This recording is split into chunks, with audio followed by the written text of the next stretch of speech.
Bonjour, bonsoir chers amis, vous qui suivez le Congo est à nous.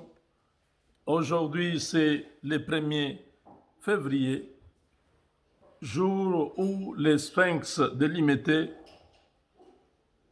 le vieux Étienne Tshisekedi, s'éteignait, le jour où il a quitté ce monde 4 ans après. Quel bilan, quel héritage il a légué aux Congolais, un bilan largement positif. Pourquoi? Parce qu'une lutte de 37 ans aboutit à la victoire en 2018. Son parti est passé une année après sa mort à la présidence de la République. C'est extraordinaire. Personne ne pouvait prédire cela. Tout le monde a vu l'IDPS disparaître comme Mobutu.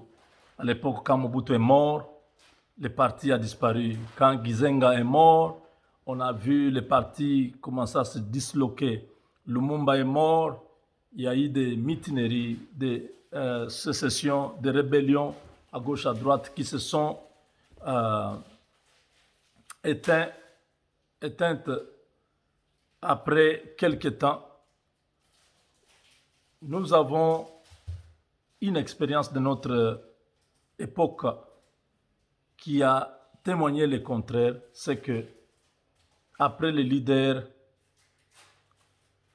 le parti a continué à subsister.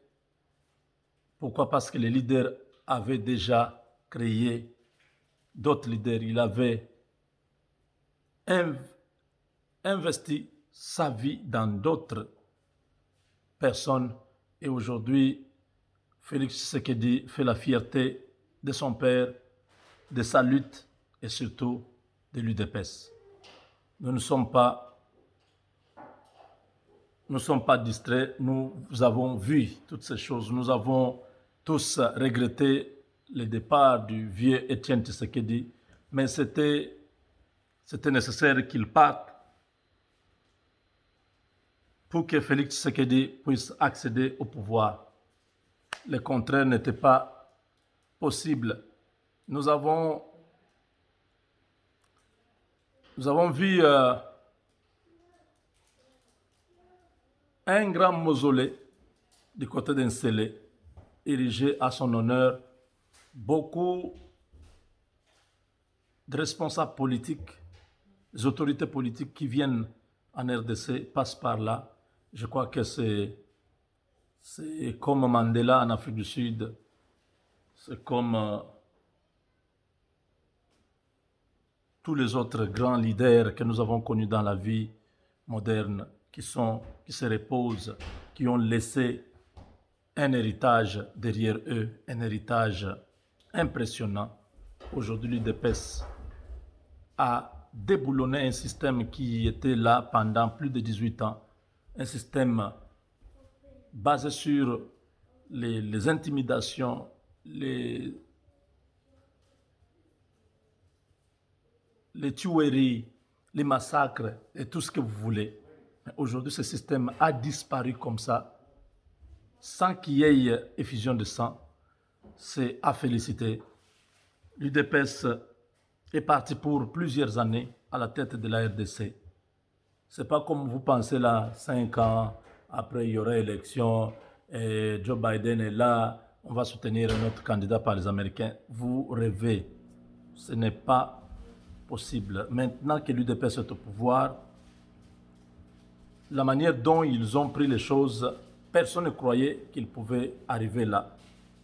Et si vous croyez aussi qu'ils sont bêtes, comme depuis le début vous avez pensé qu'ils étaient bêtes, ils ne pouvaient pas être en mesure de gérer ce pouvoir. Aujourd'hui, c'est le contraire est vécu.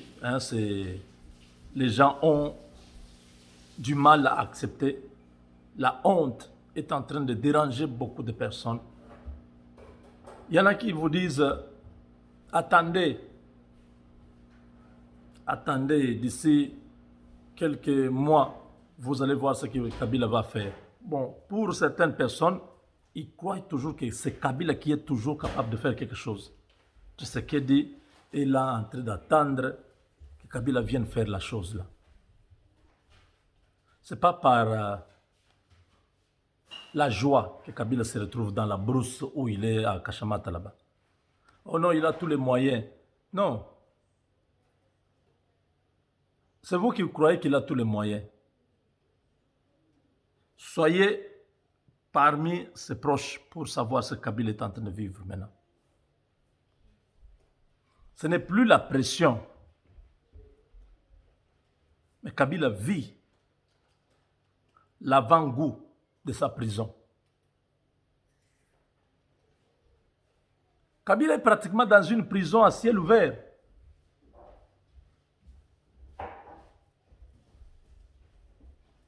Je ne sais pas si vous comprenez. C'est l'avant-goût de la prison qu'il va faire.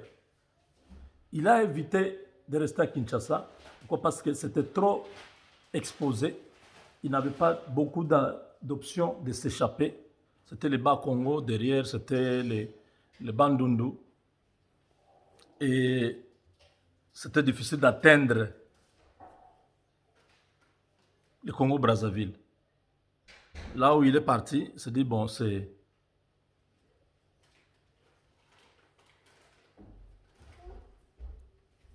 un parc national. Là-dedans, on peut manigancer, on peut faire un tunnel, on peut faire un trou, sortir quelque part et puis s'échapper. Il se dit, là-bas, il a beaucoup de possibilités d'être un peu à l'abri. Et quand il est arrivé là-bas, il s'est rendu compte que le coin était miné. L'Angola a déjà fermé toute la partie sud-ouest. Il n'y a pas moyen de sortir. La Zambie est avertie. La Zambie ne peut pas oser commettre l'erreur de laisser Kabila s'échapper. Ils vont être frappés. Les Américains tiennent à ce que Tshisekedi puisse être libre, qu'il puisse travailler avec eux et construire le Congo. C'est un grand projet. Tshisekedi n'a encore rien fait. Il n'a encore rien fait.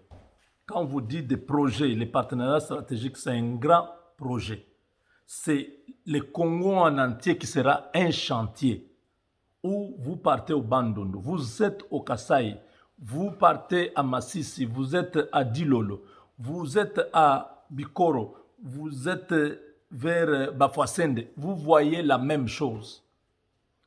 Les mêmes dimensions des routes, les mêmes structures de villes, tout sera design, tout sera fait au modèle américain. Dans l'armée, déjà, on a commencé à préparer des équipes qui vont encadrer nos militaires à parler l'anglais. Vous savez que le lingala, nous le parlons parce que c'était la langue qui était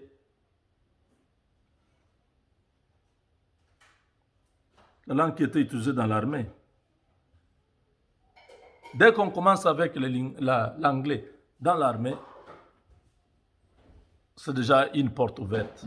L'année scolaire 2022, on pourra vous dire, voilà les réformes dans l'éducation.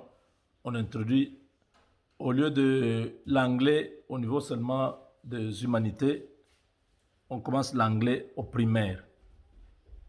Nos enfants qui vont entrer au maternel l'année prochaine, c'est possible qu'ils puissent parler déjà l'anglais, qu'on puisse leur dispenser ces cours d'anglais. Parce qu'il faut préparer une génération. Ces enfants-là, quand ils vont atteindre l'université, ça sera déjà une partie importante de notre population qui sera en train de parler l'anglais. Tout ce qui viendra au Congo, il faut que nous soyons prêts. Il faut préparer la population. Il ne faut pas attendre un partenariat stratégique avec la RDC dans un pays où tout le monde parle le français.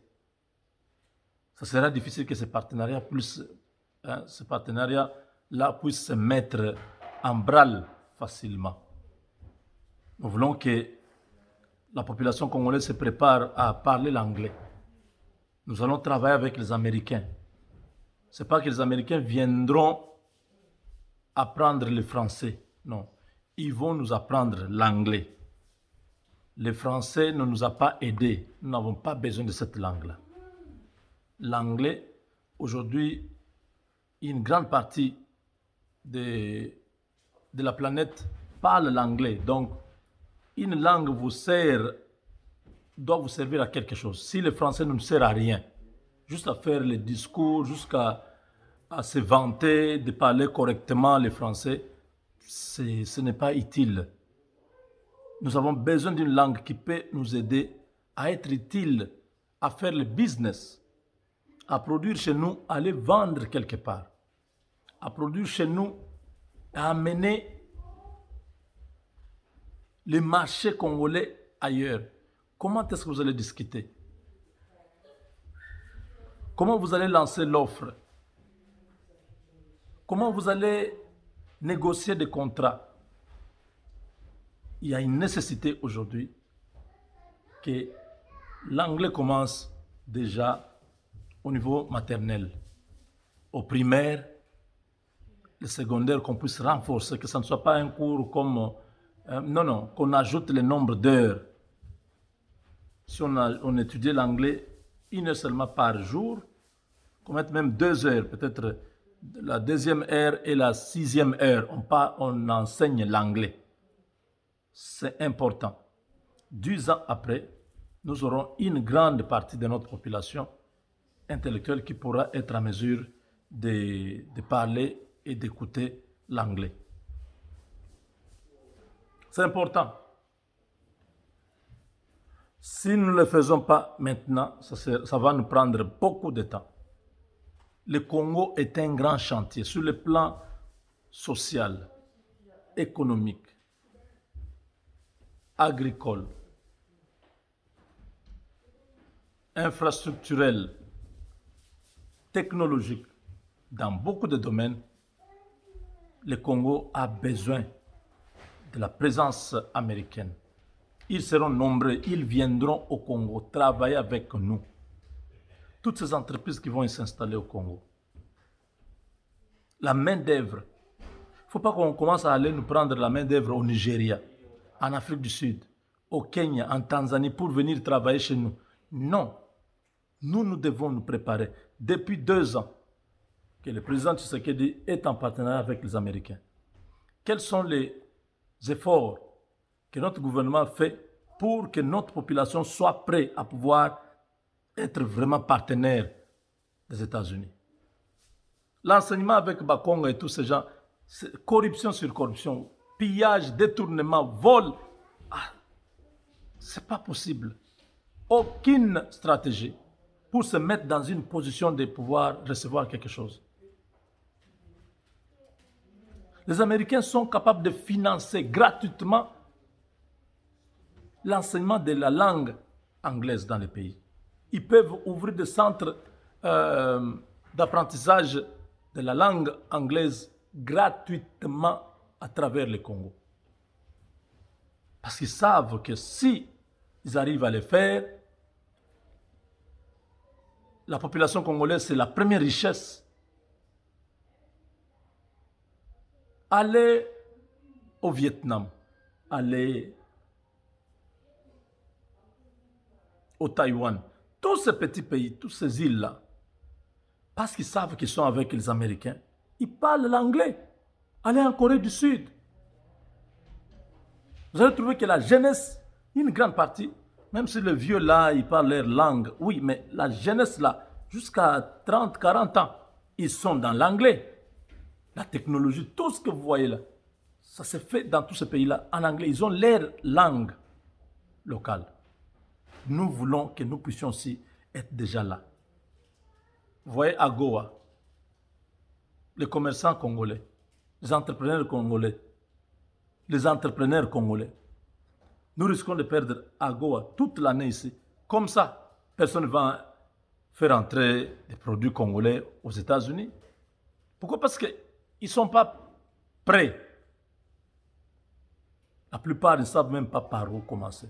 Les ministères qui devaient s'occuper de ça pour vulgariser cette éligibilité de AGOA au Congo, ils sont à autre chose. Ils sont dans comment je vais gagner l'argent, tel qui est venu avec ce projet-là, est-ce que je peux avoir un peu là-bas. Ils sont dans ça. Ils ne sont pas dans ce qui peut rester, même si lui passe. Le pays peut continuer à fonctionner. C'est vraiment triste. Donc voilà, chers amis, la campagne du perchoir a commencé aujourd'hui. Vous pouvez voir, c'est le palais du peuple qui est arboré par ce podium géant avec les effigies des candidats Mbosso Kourian Mpouanga, le vieux, l'unique candidat, et vous voyez Jean-Marc Kabound en grand. Vous voyez là-bas, ça veut dire que c'est parti. Deux candidats, Jean-Marc Kabound, vice-président, Mbosso, président. Voilà. Il y a une musique, j'évite de mettre la musique pour...